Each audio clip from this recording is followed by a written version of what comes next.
Hi guys, Shanna here with Chit-Chat Chattanooga, and my guest today is Candace Hudson. Welcome to the show, Candace. Thank you, I'm Shanna. so glad to have you here. So Candace has a sewing school. If you've ever been interested in building your own things, your own outfits, wardrobes, what else? Curtains, whatever. If you've ever wanted to sew something, this is the queen of sewing, and she lives right here in Chattanooga, and she teaches people virtually and in person how to sew. That's correct. So I'm so happy to have you here. Candace has been such a gift to me. She came on and was involved in CFE, Chattanooga Fashion Expo, for the last few years. She actually put our emerging showcase together last year. If you saw that show, it was amazing. That was her handiwork and some of her students and some of her work. And this year she's involved as well. Yeah. But I wanted to have you on today to talk about your sewing school, because I think something you and I have talked about is that a lot of people are interested in making things, but they have no idea how to go about it. So let's start there with the rookie. So, yeah, if you're a beginner, so yes, I am definitely interested in getting people back into owning a home sewing machine. Now, that was a really huge fad after World War II, their availability of fabrics and home sewing machines, and it's kind of re-emerging. And I think people need to know that fashion and even crafts like dog beds, people love their pets, right? Exactly. I see you have your little chickens. If you wanted to make them a little chickie pillow or a little doggy outfit or a cat outfit. Exactly. And even if you want to build them a shelter, I mean, you can make teepees, you can do all kinds of things with the home sewing machine. So just trying to reintroduce this idea of you as the creator with this appliance known as the home sewing machine. That's really what my school is all about. So just making it accessible, making it fun, and just kind of making it cool. So sometimes people think they have to be like an expert, or they have to they have to have gone to fashion school or something, but you don't. No. You can be just an average person who wants to make a skirt, or you want to take maybe a wedding dress that was your grandmother's and remake it into something, or whatever, right? Or you want to embellish something. I've taken old tablecloths and curtains and had friends make me skirts out of them and stuff. So that's really great. Things can be repurposed. Exactly. You know what I mean? And I love repurposing, reusing. I know you're a big fan of that. Yes. Sustainability. Let's reuse. Let's recycle. We can go to the Goodwill and take something and remake it, right? Make it our own and use our creativity. That's exactly right. And who doesn't love to shop at the mall? But we don't all have mall budgets. And that's a real thing. And people feel sort of less than because their look or their wardrobe maybe isn't what they see in the magazines. But knowing how to sew, you can go to the thrift store, you can find that classic piece, and you can kind of make it something new, something different, signature.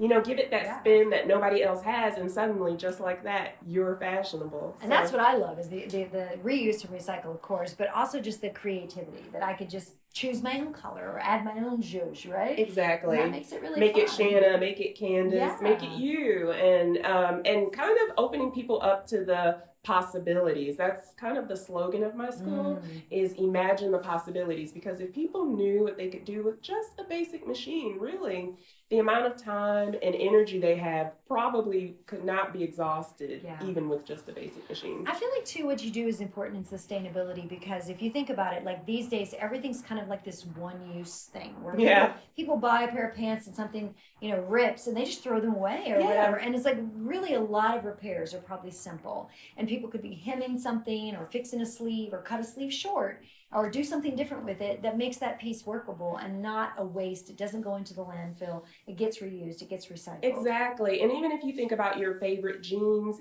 and, we know about patching your knees, but what would happen even if you reimagine those jeans as shorts?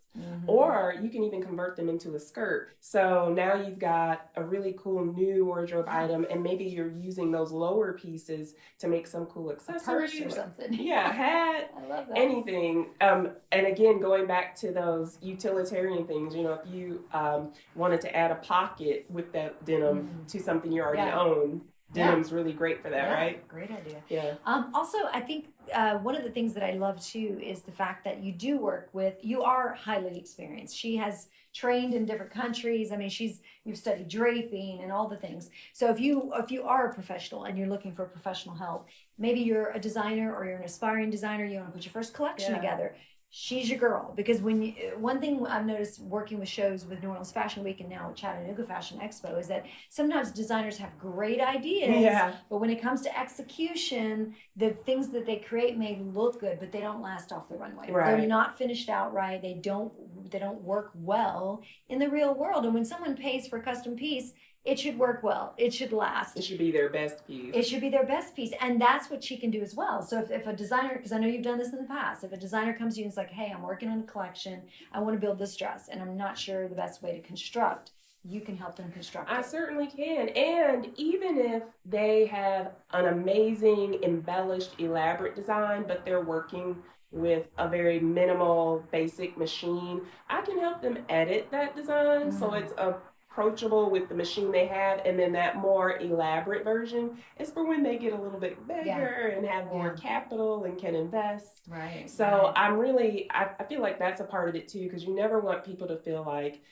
that they should limit their skills or their imagination to where they are now. Everything is about the future, but if I can help them create an iteration, where they take stepping stones to become the person they want to be. Yeah, I love that. She's also you're just a teacher heart, which is what I love. So you started kind of thinking, oh, I'm going to be a designer. I did. So when I was young, I came from the South. I love that your slogan is Shanna from Louisiana. I don't have that rhyme, but I am from Alabama. I said to myself, I probably would love to design and stay in the South, but at that time, I felt I had to go north. I had to go to these big scene cities to really get the type of exposure. But now, because of things like Chattanooga Fashion Expo and me trying to bring a school, there are students now of a generation, whether they're young or old, can now come to somebody local who can help them and use this as a launching pad for that, before you invest in big time university or a big scene city, you can get some experience here, and that's so valuable. And I think what's interesting too about your work is that during COVID you pivoted because like all of a sudden you can't work next to someone on a machine, and she started doing virtual classes and they worked well for you. They did. And we also did masks, and I found myself showing people what to do, like if they just wanted to do an apron, or you're stuck at home and you're out of your mind, there's only so much streaming, and you're like, I really want to kind of do something. And so it was a great way to kind of Zoom and take people through how to create just even some basics, tote bag, masks, aprons, gifts for the holidays. That's great. So if someone's looking for you, you're here in Chattanooga, but tell us a little bit about your school and how they would find you. Okay, so a little thing, when people look at my studio, it says Incandescence, and people always ask me, how do I say that? But my first name, Candace, means the light. It's the same derivative that comes from candle and incandescent light bulb. So when you first pull it up, it'll say Incandescence with a K. But within that, when you hit classes, it takes you to my sewing program, which is called Made by Me Academy.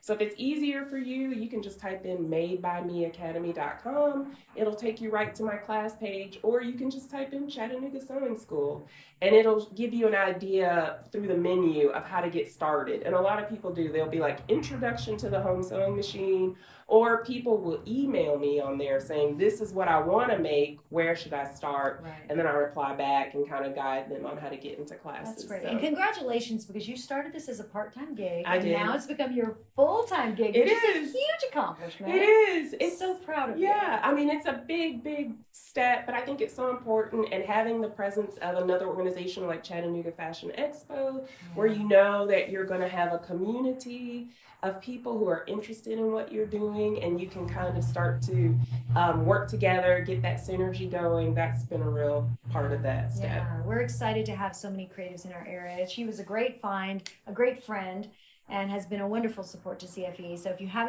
want to learn how to sew, if you want to build something, whatever, be sure you reach out to Candace, Made by Me Sewing Academy, Incandescence. She's on Instagram. I am. She has a website. You can find her. It's easy. Just Google her. We'll also put the Instagram at the bottom of the page and probably her website.